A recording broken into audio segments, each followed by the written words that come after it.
Hey everyone, welcome to today's Explainer. We're jumping right into something that affects almost all of us, the psychology of saving money, and how to finally break the cycle of those frustrating financial leaks. Now, I want you to imagine trying to fill up a bucket with water. Every single day you do the right thing, you pour a little more in, but somehow, no matter how consistent you are, that bucket just never gets full. At first, it's completely natural to blame yourself, right? You check your bank account and think, maybe I'm just bad with money. But today, we're going to take a much closer look at that bucket. So why is saving money so incredibly difficult? It's a question that carries so much unnecessary guilt for people.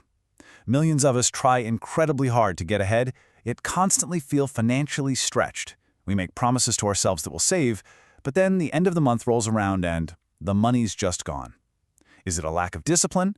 Are we just wired poorly for finances? Or is something much bigger and honestly much more subtle happening right behind the scenes? All right, let's really dive into this. We need to completely reframe the struggle here. It's not that you pour in too little. Too much is quietly leaking out. When you actually examine that bucket you've been so desperately trying to fill, you'll see it's covered in tiny holes. And suddenly, it hits you. The problem isn't necessarily your income. It's not that you're pouring in too little money. It's that way too much is quietly escaping without you even noticing. So what do these tiny holes actually look like day to day? Well, it's the food delivery apps, a little impulse shopping late at night, those monthly subscriptions we literally forgot we signed up for, the generally rising cost of living, and of course, those unexpected expenses that always seem to hit at the worst possible time. Now, none of these things feel like financial ruin in the moment, but this is exactly how saving money feels for millions of people. No matter how hard they try to pour water in, these specific tiny little holes just drain their finances dry every single day. Section 1. Meet Maya and Daniel, the tale of two paths.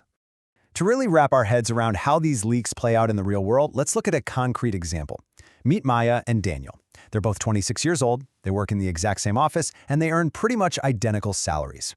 At the start of the year, they both make a big promise to themselves. This is the year I finally save some money. The first month starts off great. They set ambitious goals, but by the end of that month, their savings are way smaller than expected. Despite having the same income and the exact same good intentions, they both end up staring at their accounts thinking, where on earth did all my money go? The culprit here? Invisible leaks. Think about a standard garden hose. If it has a tiny crack, it only drips a few drops of water at a time, right? Doesn't seem like a big deal. But if you leave it running for a few hours, almost all the water is gone. Money disappears the exact same way.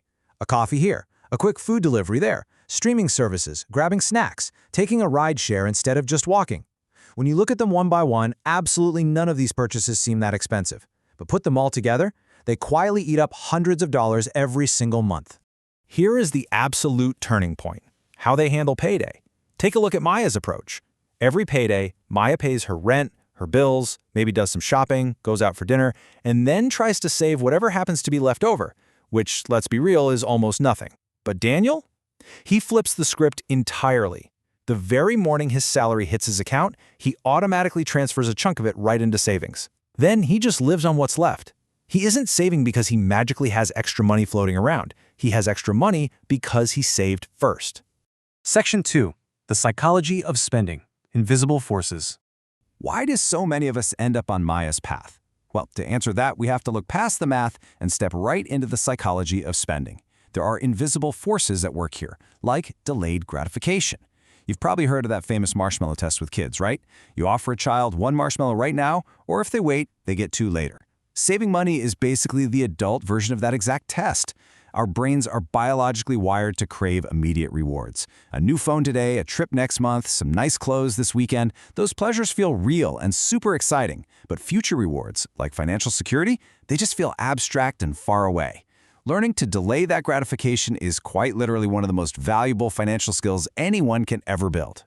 And compounding this biological urge for a quick reward are the environments we're in every single day. I'm talking about shopping app traps. Imagine Maya scrolling an app one evening. She's not even looking for anything in particular, but within minutes, she finds 3 things she suddenly needs.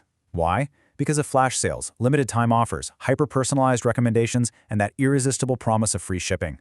Retailers spend billions studying our behavior. The easier they make it to spend and the more friction they remove, the harder saving becomes for the rest of us. Section 3. Lifestyle inflation and the wealth traps. Okay, let's fast forward a bit. A year later, Maya and Daniel both get promotions. More money. This should totally solve the savings problem, right? Well, Maya immediately upgrades her apartment, buys a newer car, and starts ordering delivery way more often. Her income grew, but so did her expenses. Daniel upgrades his lifestyle too, but notice the crucial difference. He only does it after increasing his automatic savings first. He enjoys more today while still protecting his tomorrow. It's a harsh truth, but people don't stay broke just because they earn too little. They stay financially stretched because their spending grows exactly as fast as their income. Think about hiking up a really steep mountain. Every useless thing you shove into your backpack just makes that climb significantly harder. Your financial life works the exact same way. Every unnecessary monthly expense becomes extra weight in your heavy backpack. Unused subscriptions, expensive daily habits, impulse buys, and debt payments. Once you realize this, you see that removing just a few unnecessary things, lightening that backpack, can make your entire financial journey so much smoother. But what happens when real life hits? An emergency strikes. Both of their cars need major repairs at the exact same time. Maya barely has any savings, so she puts it on a high-interest credit card, adding even more weight to her backpack. Daniel faces the exact same headache, but his emergency fund covers the repair completely in cash. The thing is, neither of them planned for this specific broken car. But Daniel planned for the possibility of a surprise expense.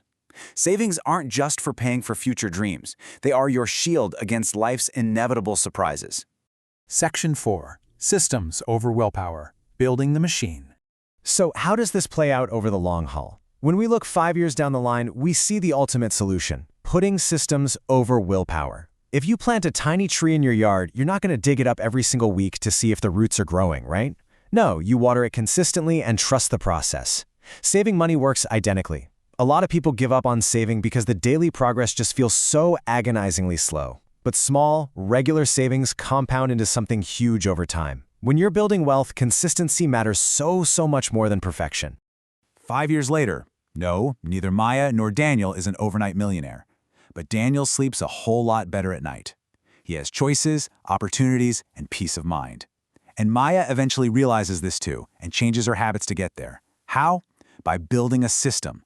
Successful savers don't rely on sheer willpower. They rely on bulletproof systems. Step 1.